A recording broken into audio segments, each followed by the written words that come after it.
Premier Eby obviously is really ramping up his criticism of your pipeline proposal, calling it a fantasy. So how are you going to deal with the politics of that, given that you feel so strongly against this idea?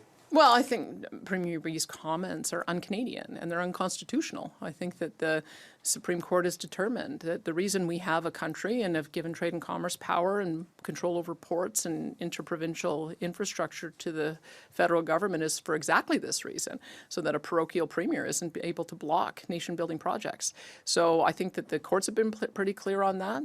And I would hope that Prime Minister Mark Carney would realize it's his obligation to make sure that these kinds of projects get built.